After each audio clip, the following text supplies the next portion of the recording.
예수 그리스도 안에서 여러분 모두가 정말 행복한 그리스도인으로 살아가시기를 주의 이름으로 축복합니다. 지난 금요일은 6.25 전쟁 71주년 기념일이었습니다. 6월은 애국의 달이라고도 합니다. 6.25 전쟁이 일어났던 슬픈 날이죠. 6.25 전쟁으로 유엔군만도 17만 5천 명이 전사했고 10만 명의 전쟁 고아가 나왔고 남편을 잃은 미망인이 30만 명이 되었고 1천만 명의 이산 가족이 생겼다고 그럽니다. 아직도 흩어진 가족을 찾지 못한 많은 사람도 있고 또 남북한으로 이렇게 헤어진 가족이 아직도 만나지 못하고 세상을 떠나는 경우도 많이 있습니다. 우리나라의 역사에 가장 서글픈 일이었던 것 같습니다. 그런데 70년이 지나고 보니까 우리 아이들은 6.25에 대해서 잘 모른다는 거예요.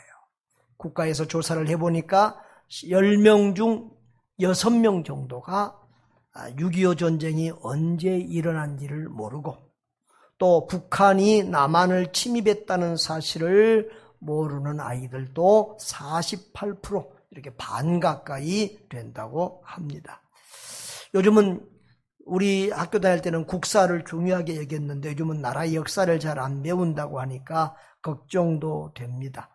또 그러나 우리 다음 세대들이 우리 기성세대를 보면 너무 우리 기성세대가 편협하고 또 보수적인 그런 애국관을 가지고 있어서 오히려 또 나라를 잘못되게 한다고 생각할 수도 있을 것입니다.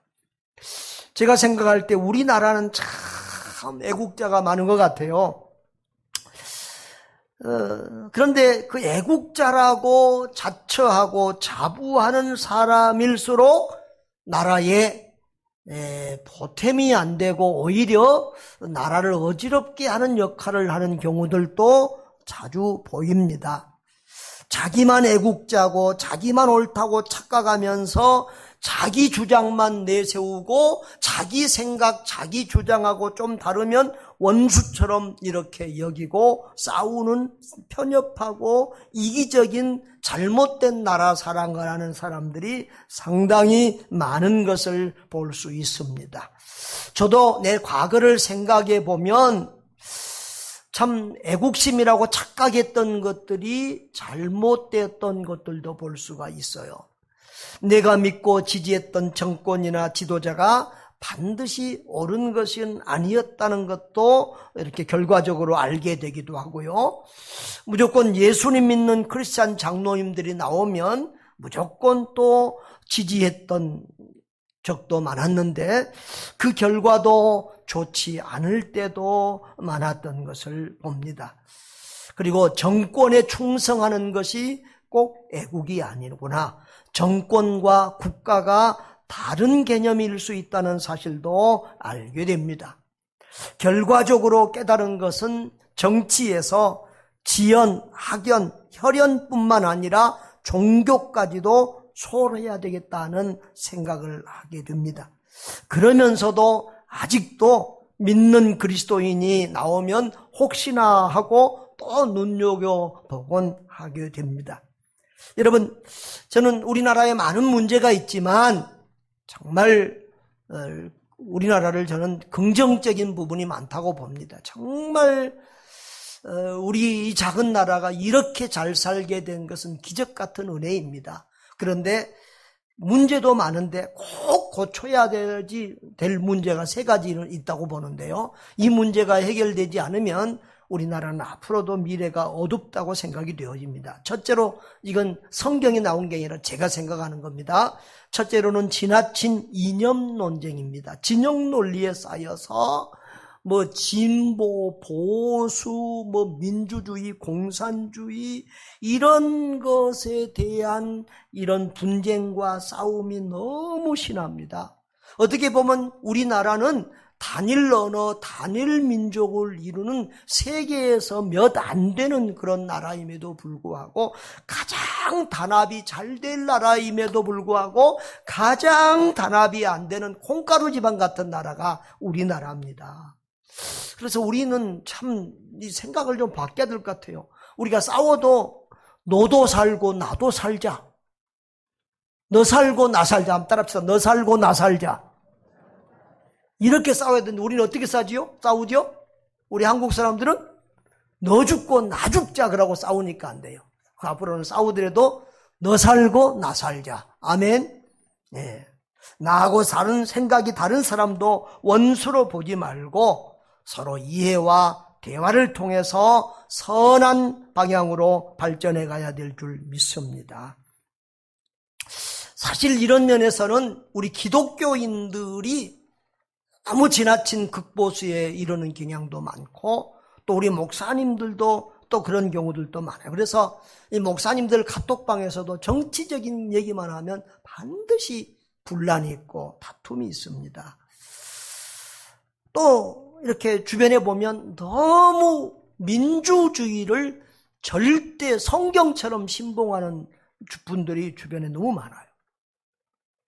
민주주의, 자유경제도 너무 그 안에 이렇게 부익부, 빈익비라든지 여러 가지 문제가 많아. 지나친 또 경쟁 이런 문제들이 많고요. 그리고 사회주의도 또 문제가 많아요. 그러니까 민주주의도 진리가 아니고 사회주의도 진리가 아니에요. 그런데 그것을 진리처럼 믿고 양진영으로 지나치게 싸우는 것이 문제라는 것입니다. 우리는 오직 하나님 말씀만 진리이고 완전한 나라는 하나님의 나라밖에 없다는 사실을 깨우치시기 바랍니다. 지나치게 정치에 몰입되어서 서로 싸우고 이렇게 갈라서는 것 나라를 위하여 좋지 않습니다. 좀 더 객관적인 입장에서 보고 또 이렇게 정치에도 지혜롭게 이렇게 관여해야 되리라고 생각이 됩니다. 그리고 두 번째로는 이 부동산 축입니다. 이것은 자기 유익만 생각하는 망국병입니다. 우리나라는 좁은 땅덩어리인데 이 땅과 부동산으로 투기하고 장난치기 시작하면 나라의 경제는 심각하게 병들게 됩니다. 요즘에 이 몇 년 사이에 얼마나 집값이 뛰고 땅값이 뛰었습니까? 그래 우리 다음 세대들이 참 낙심하고 절망할 정도입니다. 집은 이렇게 많은데도 하루 한 사람이 몇 채씩 가진 사람들이 많고 그 집을 사는 용도가 아니라 투기 용도로 사용하는 양심적이지 않은 사람들이 많습니다. 정말 저는 그리스도인들이 이런 일로 돈벌이 안 했으면 좋겠어요. 성실한 사람이, 부지런한 사람이, 열심히 사는 사람이 잘 사는 세상을 만들어가야 될 줄 믿습니다. 뭐 부동산 투기꾼들이 많나요? 아멘이 안 와요. 그 다음에 가장 심각한 문제는 저출산 문제입니다. 곧 인구 절벽의 시기가 다가오고 있습니다. 사방에서 지금 학교들이 없어지고 어린아이들이 없고 지금 교회 학교 문제입니다. 정말 우리 그리스도인들이라도 생육하고 번성하여 땅에 충만하라는 하나님의 처음 명령을 굳게 붙들고 순종해야 될 줄 믿습니다. 이제 앞으로 몇 년 지나면 젊은이 한 사람이 노인들 몇을 먹여 살려야 되는 정말 어려운 세대가 옵니다. 여러분, 교회에서부터 출산운동, 하나님 말씀에 순종하는 운동이 일어나서 생육하고 번성하는 그런 은혜가 있기를 주의 이름으로 축복합니다. 자, 여러분, 그런데 우리가 이 나라와 민족을 사랑하는 것이 무조건 옳은 일이 아닙니다. 나라와 민족을 사랑하는 애국도 바르게 해야 됩니다. 착각하지 말고. 우리나라 사람들은 거의 다가 보면 자기가 막 다 애국자라고 착각을 하고 있어요. 정말 우리는 예수님을 모델로 삼고 예수님은 어떻게 나라와 민족을 사랑하셨는가 한번 살펴볼 수 있기를 원합니다. 자, 예수님의 애국관을 봅니다. 예수님은 애국자인가 매국노인가 헷갈릴 때가 있습니다. 어떻게 보면 애국자 같고 어떻게 보면 매국노 같아요. 예수님은 육적으로는 이스라엘 땅에서 유대인으로 태어났습니다. 어려서 애굽에 피신 가서 애굽에서 몇 년, 이집트에서 몇 년 살긴 했지만 다시 이스라엘로 돌아오신 후에는 죽을 때까지, 십자가에서 죽을 때까지 이스라엘 땅에서 사셨습니다. 그러나 그 당시에는 국경이 지금처럼 이렇게 정확하지 않았고, 당시는 로마가 온 그 당시에 지배를 했기 때문에 또 자유롭게 약간의 그 주변의 이방 땅들도 찾아가면서 복음을 전하기도 하셨던 것도 볼 수 있습니다. 자, 그러면 예수님은 애국자인가 매국노인가? 한번 먼저 애국자인 것처럼 보이는 부분을 한번 살펴보기를 원합니다. 자, 예수님은 12제자를 전도하라고 보내시면서 마태복음 10장에서 이렇게 말해요. 이방인의 길로도 가지 말고 사마리아인의 고을에도 들어가지 말고 오히려 이스라엘 집에 잃어버린 양으로 가라. 예수님의 관심과 사랑이 이스라엘 집에 있는 것을 볼 수 있습니다. 그 다음에 두 번째로 마태복음 15장 24절 그 부분을 보면은 귀신 들린 딸을 고쳐달라고 찾아와서 간절히 부르짖는 그 가나안 이방 여인에게 예수님은 나는 이스라엘 집에 잃어버린 양 외에는 다른 곳으로 보내심을 받지 아니하였노라 라고 말씀하십니다. 하여튼 오늘 이런 본문은 지금 다 해석할 수는 없지만 표상적인 겁니다. 이 해석하고 또 신학적인 것을 하면 예수님의 본심이 그것이 아닌 것이라는 걸 우리가 알잖아요. 또 그 여인에게 이렇게도 말합니다. 자녀는 이스라엘 백성을 말하는 것입니다. 자녀에게 떡을 취하여 개들 이방인에게 던짐이 마땅하지 아니하리라라고 하는, 이렇게 이스라엘은 높이고 이방인은 천시하는 것처럼 이런 말씀도 하셨습니다.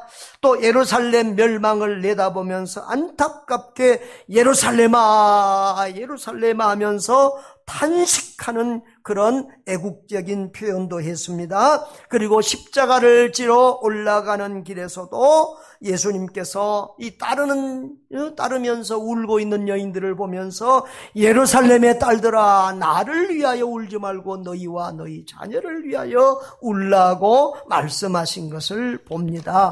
또 예수님이 부활하시고 하늘로 승천하시기 전에 마지막 주신 명령 사도행전 1장 8절에도 보면은 4가지 지명이 나옵니다. 오직 성령이 너희에게 임하시면 너희가 권능을 받고 예루살렘과 온 유대와 사마리아 땅끝까지는 내 증인이 되리라. 예루살렘, 유대, 사마리아 땅끝 4가지 지명이 나오는데 3군데 예루살렘, 유대, 사마리아가 바로 팔레스타인, 지금의 이스라엘 땅임을 볼 수 있습니다. 그만큼 예수님은 그곳에 관심이 많았다는 것이죠. 그 다음에 우리 예수님은 그러면 또 매국노라고 생각해 볼 수, 예수님의 나라 사랑은 우리하고 좀 다르다는 것도 볼 수 있는데, 그럼 찾아볼까요? 예수님은 처음 복음 전파의 포문을 여실 때 뭐라고 했냐면은 마가복음 1장 15절에서 때가 찼고 하나님의 나라가 가까웠으니 회개하고 복음을 믿으라라고 했습니다.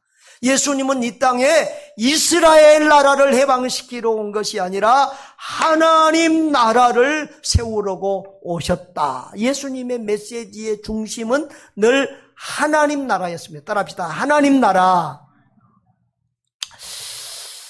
여러분, 당시 이스라엘은 로마의 식민지 생활을 하고 있었습니다. 그래서 이스라엘 백성들의 생각은 오매불망 나라의 독립과 해방이었습니다. 우리가 이스라엘 역사를 간단하게 살펴보자 그러면 이스라엘이 이제 솔로몬 왕 이후로 북왕국 이스라엘과 남왕국 유다로 갈라집니다. 북왕국 이스라엘은 BC 722년에 아수르에 의해서 멸망을 당합니다. BC 722년이면 예수님 오시기 700여 년 전이라 그 말입니다. 722년 전이라 그 말입니다.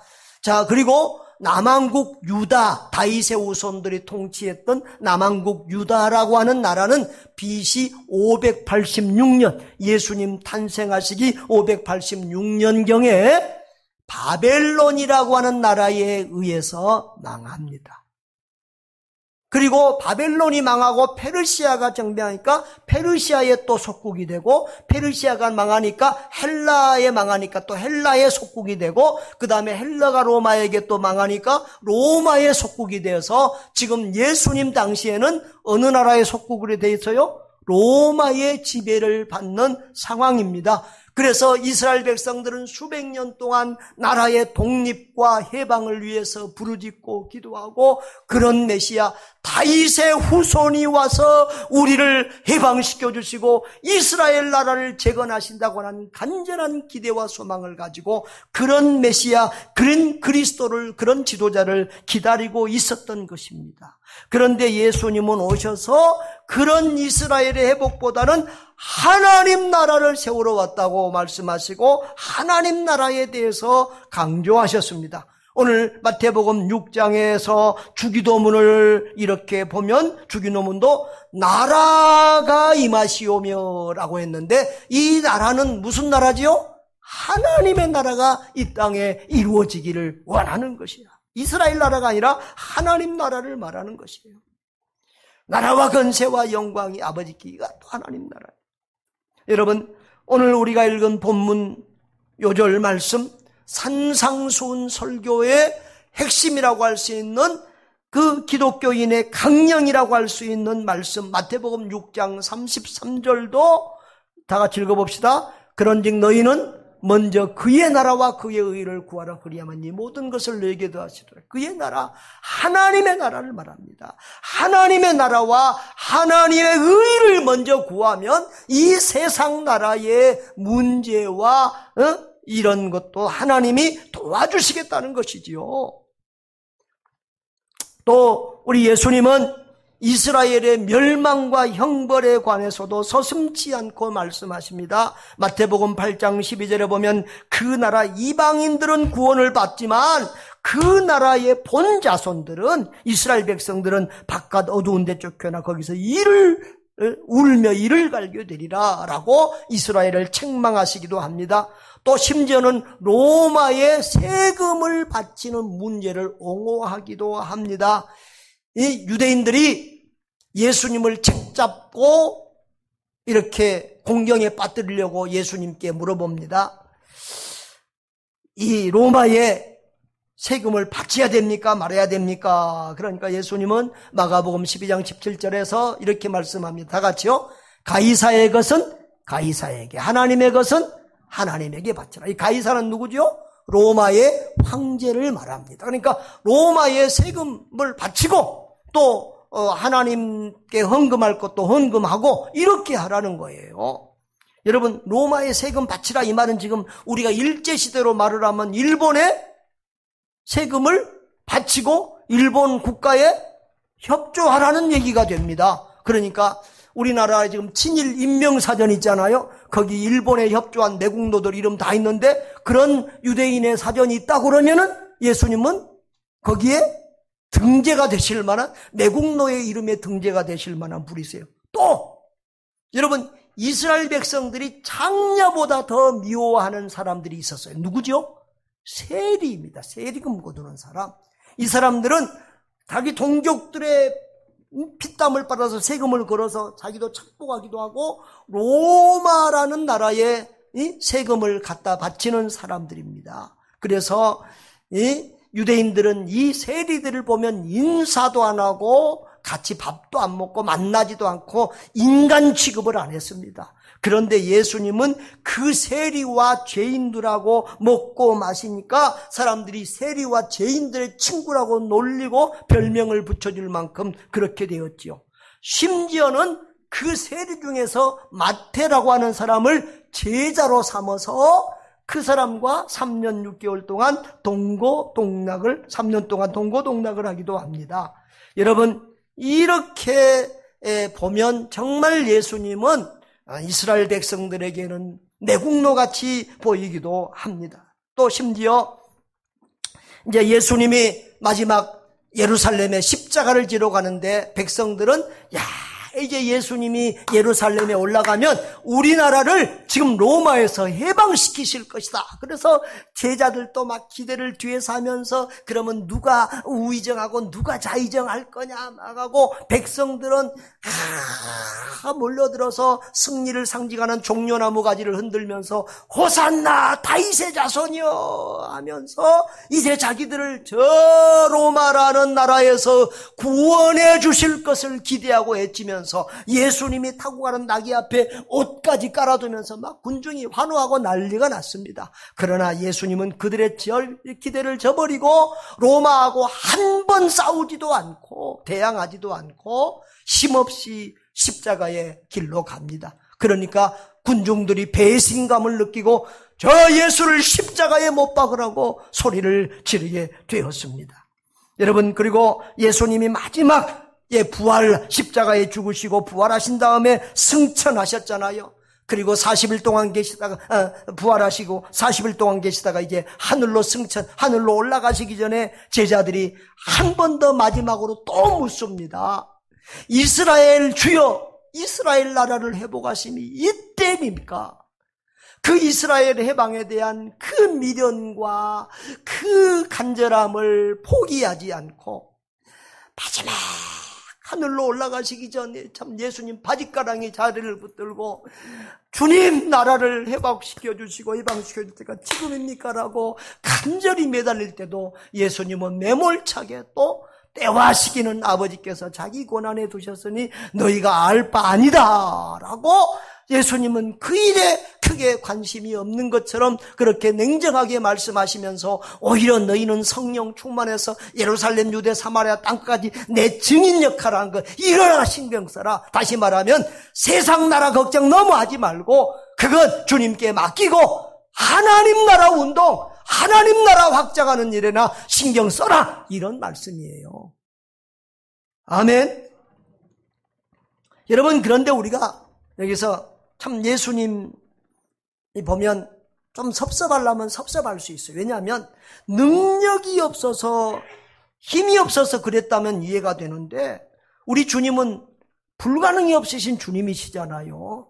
말씀 한마디로 바람과 바다도 잔잔케 하고 오병이의 기적으로 수만 명을 먹이고 물로 포도주를 만들고 죽은 사람도 살려내시는 분이었잖아요. 구약성경 열왕기하 19장 35절에 보면 히스기야 때에 아수르군이 침입해 왔는데 히스기야와 유다 백성들이 하나님 앞에 간절히 기도했더니 기적이 일어났어요. 하나님이 그 밤중에 새벽녘에 천사를 보내가지고 아수르군인 몇 명? 18만 5천 명을 죽여버렸어요. 여러분, 하나님이 하시고자 하면 로마 저것은 한 방에 끝나는 거예요. 이스라엘 독립 간단한 거예요. 그런데 주님은 그렇게 피 흘리는 방법으로 이스라엘을 해방시키지 않았다는 거예요. 또 예수님의 마지막 지상 명령도 보면 이스라엘이 아니라 모든 민족이에요. 너희는 가서 모든 민족을 제자 삼아라. 또 마태복음 16장 15절도 온 천하에 다니면서 만민에게 복음을 전파하라. 그래서 이스라엘만 사랑하고 이스라엘만 구원한다고 이렇게 말씀하지 않고 있음을 볼 수 있어요. 그러니까 여러분, 예수님의 목적은 하나님의 성부, 성자, 성령 하나님의 목적은 하나님의 나라예요. 이스라엘이 목적이 아니에요. 하나님 나라를 건설하기 위해서 이스라엘을 선택하고 이스라엘을 사용한 줄 믿습니다. 하나님이 저와 여러분을 구원하고자 하는 목적도 있지만 우리를 통해서 또 다른 사람, 또 다른 민족을 구원하고자 하는 하나님이 뜻이 있다는 것을 꼭 기억하시기를 바랍니다. 이것을 착각하면 예수 믿은 것으로 구원받았다고 나는 특별한 백성이라고 이스라엘 백성들처럼 지나친 선민의식을 가지고 자기들만 구원받는다고 생각하고 다른 이방인을 개와 돼지처럼 생각하고 이방인은 구원이 없다고 이렇게 멸시하는 것은 하나님이 기뻐하시지 않아요. 그래서 이렇게 예수님도 보면 그런 것에 대해서 책망했고 세례 요한도 보면은 누가복음 3장 8절에 보면 그러므로 회개에 합당한 열매를 맺고 속으로 아브라함이 우리 조상이라고 말하지 말아라. 내가 너에게 이르노니 하나님이 능히 이 돌들로도 아브라함의 자손이 되게 하실 수 있다. 내가 하나 아브라함의 자손이라고 까불지 말고 거만하지 말라는 거예요. 여러분 이스라엘은 하나님의 목적이 아니라 인류 구원을 위한 하나님의 도구라는 사실을 기억을 하시기를 바랍니다. 아무튼 자 이제 예수님의 진정한 애국가는 무엇인가? 예수님이 보는 애국, 민족 의식은 어떤 것인가를 한번 살펴 정리해 보겠습니다. 예수님은 내 나라, 내 민족만 사랑하는 속 좁은 민족주의자가 아니었습니다. 여러분 내 민족을 사랑해야 되면 우리는 민족주의자가 되면 안 됩니다. 왜 나라들끼리 싸우고 민족들끼리 왜 우리 일본하고 우리나라가 이렇게 관계가 불편한지 마세요. 일본도 극우 민족주의 아베 같은 민족주의자들이 일어나서 하고 우리도 민족주의가 자꾸 바라니까 서로 싸우는 거예요. 민족주의끼리 싸우면은 평화는 기대할 수가 없어요. 여러분 속 좁은 우리는 민족주의자가 되면 안 됩니다. 우주적이고 크고 거시적인 예수님과 같은 애국관을 가져야 됩니다. 예수님은 나라 사랑의 순서가 있습니다. 첫째는 하나님 나라였습니다. 여러분 죄인이 구원을 받고 하나님을 나의 왕, 나의 주님으로 삼으면 그때부터 하나님 나라의 백성이 돼서 하나님의 통치를 받게 되는 것입니다. 이렇게 하나님은 예수 믿는 사람을 더 많이 만들어서 하나님의 나라를 더 크게 확장해 가기를 원합니다. 이것이 하나님의 목적인 줄 믿습니다. 따라합시다. 하나님 나라 확장. 하나님 나라 확장은 이 땅을 가지고 확장하러 가는 것이 아니라 예수 믿는 사람이 많아지면 하나님 나라가 확장되는 줄 믿습니다. 죄인이 구원받고 죄인이 예수 그리스도를 믿고 구원받으면 하나님 나라가 확장이 되는 거예요. 하나님의 백성이 많아지는 거예요. 이것이 하나님의 꿈이고 비전이고 주님의 마음인 줄 믿습니다. 그래서 마태복음 6장 33절 오늘 말씀에도 너희는 먼저 하나님의 나라와 그의 의를 구하라고 주님이 말씀하고 있는 거예요. 바로 이 하나님 나라 운동은 모든 민족을 사랑하는 인류애를 가지게 되어집니다. 여러분 예수님은 이 세상 온 세상을 창조하시고 모든 인류를 창조하셨어요. 그래서 인류를 사랑하세요. 하나님은 이스라엘만 아니라 모든 민족이 구원받기를 원하는 줄 믿습니다. 대한민국만 아니라 온 세상 모든 민족이 구원받기를 원하는 줄 믿습니다. 그래서 제자들에게 너희는 가서 모든 민족으로 제자를 삼으라 라고 말씀하셨어요. 아멘. 그리고 디모데전서 2장 4절 하나님은 모든 사람이 구원을 받으며 진리를 아는 데 이르기를 원하시느니라 라고 말씀했습니다. 여러분 하나님 나라 운동은 사랑과 평화 운동입니다. 예수님이 전쟁과 피 흘림을 통해서 이스라엘 나라를 로마에서 해방시켰다고 하면 이스라엘 사람들은 예수님을 애국자로 생각하고 영웅으로 생각하겠지만 우리는 예수님을 믿을 이유가 없어요. 예수님은 온 세상의 구주가 될 수 없었고 우리의 구주가 될 수 없었을 것입니다. 할렐루야. 여러분 예수님은 이스라엘만 사랑하는 거 아닙니다. 이스라엘 백성만 아니라 적군인 로마 군인들의 죄를 짊어지고도 십자가에 죽으신 줄 믿습니다. 실제로 성경에 보면 로마의 백부장이나 이런 사람들이 얼마나 믿음 좋은 사람들이 많아요. 여러분 이스라엘 백성만 아니라 온 인류를 위해서 우리 대한민국 백성을 위해서, 저와 여러분을 위해서도 예수님이 십자가를 지고 우리의 죄를 대속하신 줄 믿으시기를 바랍니다. 여러분, 그 주님의 마음, 그 사랑을 가져야 됩니다. 이것이 하나님 나라 운동입니다. 그 다음에 예수님은 이스라엘 나라와 민족을 사랑했습니다. 나라와 민족을 사랑하되 하나님 나라 사랑 안에서, 인류 사랑 안에서 내 나라와 내 민족을 사랑한다고 하는 것입니다. 여러분, 성경의 대주제가 뭐예요? 하나님 사랑, 이웃 사랑입니다. 나라에 적용해 보면 이웃 나라를 사랑해야 되는 거예요. 여러분, 이웃 나라하고 우리는 뗄래야 뗄 수 없는 그런 관계가 있어요. 여러분, 나라마다 보면은 이웃 나라하고 사이 좋은 나라가 거의 없더라고요. 왜 그러냐 그러면 오랜 역사를 지나다 보면 이스라엘 이웃 나라들하고 서로 전쟁과 여러 가지 갈등이 있었어요. 그래서 다 보면 주변 나라들하고 원수지고 살고 싸우고 갈등하는 경우들이 많아요. 여러분, 그런데요, 사실은 이 국경이나 이 민족이 이렇게 확정된 것이 그렇게 오래되지 않아서요. 우리나라도 과거에 몽골이 들어오고 사실 중국이 우리나라를 통치하다시피 하고 이런 관계로 여러 가지 복잡합니다. 그래서 너무 지나치게 이렇게 참 이 나라와 민족 개념이 더 강해진 것이 이제 최근으로 오면서부터 더 심해지는데요. 우리가 때에 따라 국경이 달라지기도 하고 각 나라의 민족의 피가 이렇게 섞이기도 합니다. 이제 우리나라도 다 외국인들이 들어와서 시골에서는 한 집 건너서 외국인 며느리잖아요. 그렇기 때문에 너무 그런 민족주의적인 그런 개념에 사로잡혀서는 안 될 것입니다. 특별히 이웃 간에 잘 지내야 돼요. 여러분, 이웃이 잘 돼야 나도 잘 돼요. 이웃이 안 되면 나도 같이 벼락 맞아요. 이웃집에 불 나면 어떻게 되죠? 우리 집에도 불이 옮겨 붙을 확률이 많아요. 중국의 코로나가 중국에서 시작되니까 어떻게 됐어요? 우리나라가 제일 먼저 코로나 폭탄을 맞았잖아요. 아멘.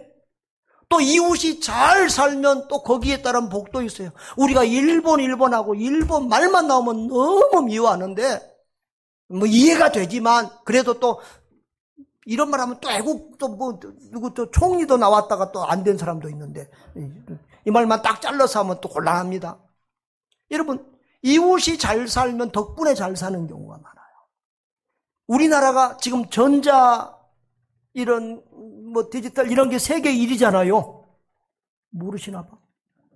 LG 삼성은 세계에서 최고입니다. 소니는 저리 가랍니다. 그런데 10년, 20년 전에만 해도 소니, 일본 전자제품이 세계를 장악했습니다. 이웃에 살다 우리는 밤낮 일본 가면 코끼리밥솥 사오고, 일본 전자제품 사오고, 그렇게 우리가 뜯어보고 고쳐보고 그렇게 배웠습니다. 그런데 지금은 우리가 일본보다 더 잘 만듭니다. 할렐루야. 그런데 중국 사람들이 또 자꾸 우리 거 사가고 우리 공장이 또 중국으로 가더니 그 사람들이 배워서 우리 얼추 따라왔어요. 그러니까 이웃이 잘 사니까 이렇게 계속 되는 거예요. 우리나라가 조선업, 이 배를 만드는 것이 세계에서 1, 2등 합니다. 그런데 1, 2, 3등이 누구냐? 일본, 한국, 중국이 1, 2, 3등을 번갈아서 해요. 서로 해요. 왜? 일본이 그걸 잘하니까 우리나라가 배우고 또 중국이 배우고 이렇게 주변이 그걸 잘하니까 또 같이 잘하게 되는 겁니다. 할렐루야. 그래서 우리는 이웃이 잘 살아야 된다, 못 살아야 된다? 이웃이 잘 살아야 돼.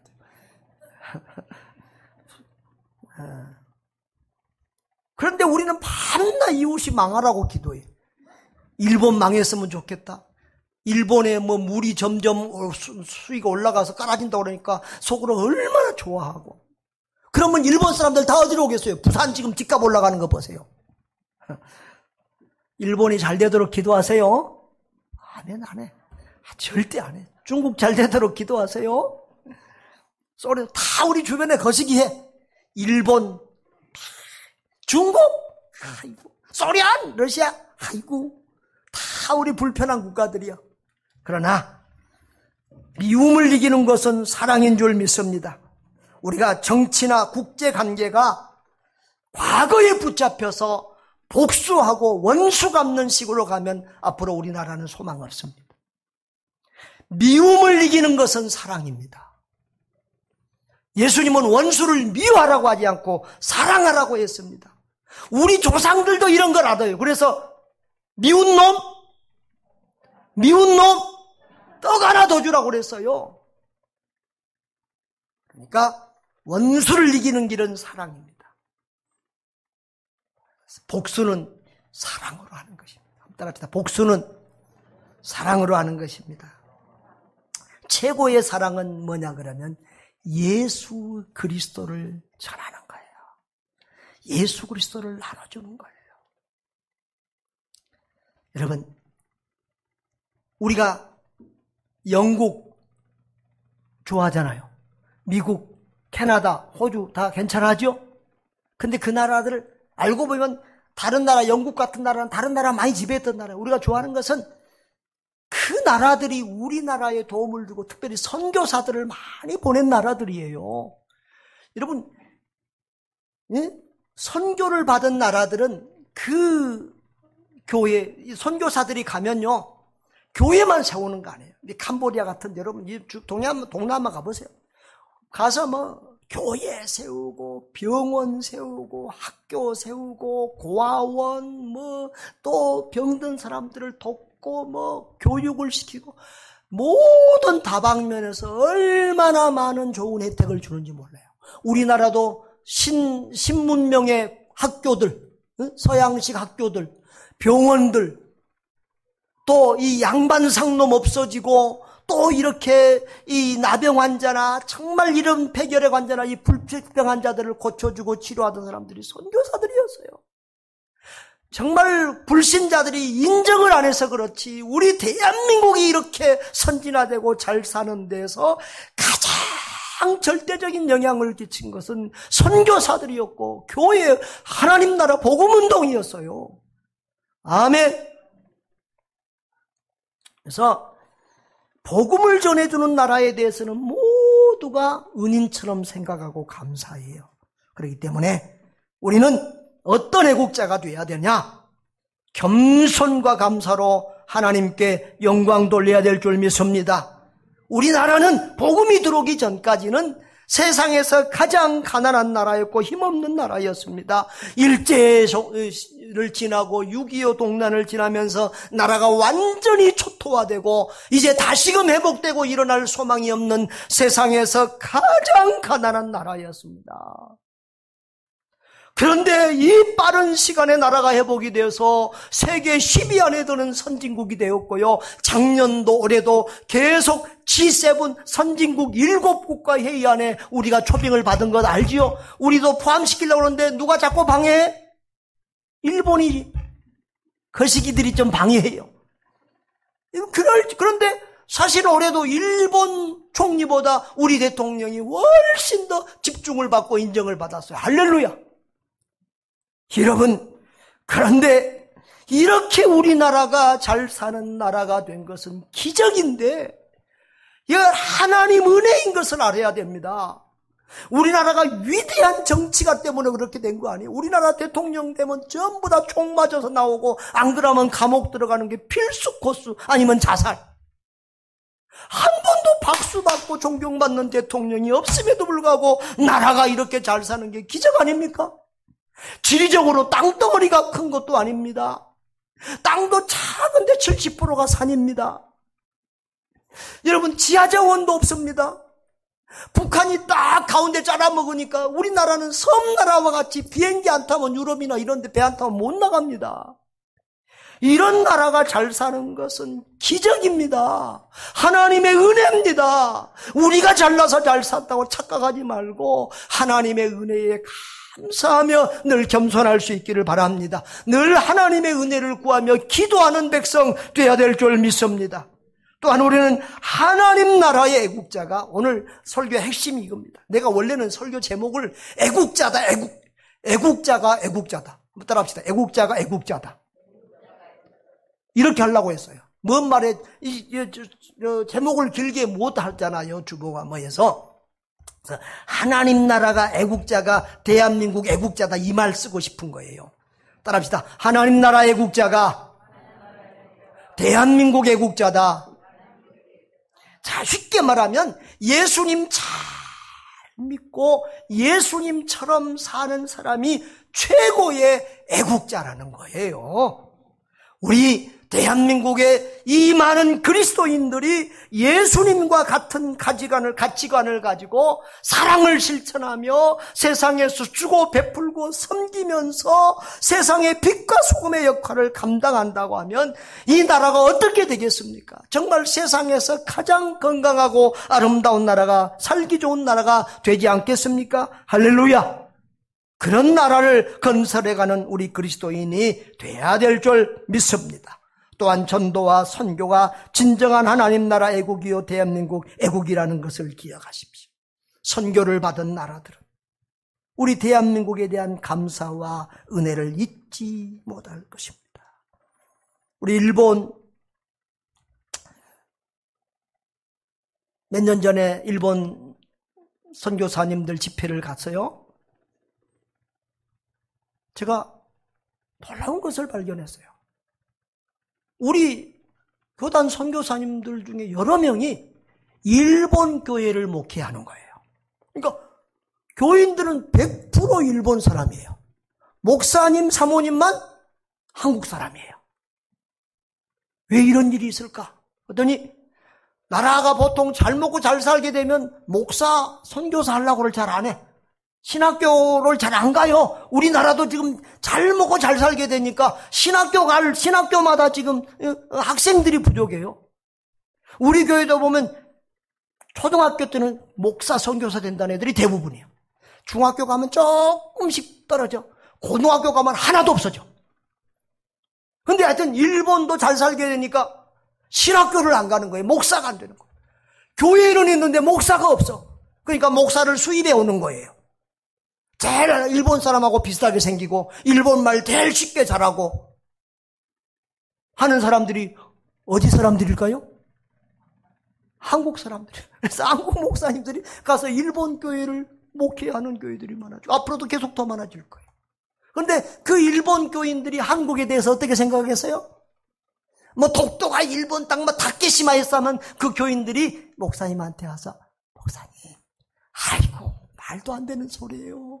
독도는 한국 땅이지요. 그러고 간다는 거예요. 위로하고 가는 거예요. 아멘.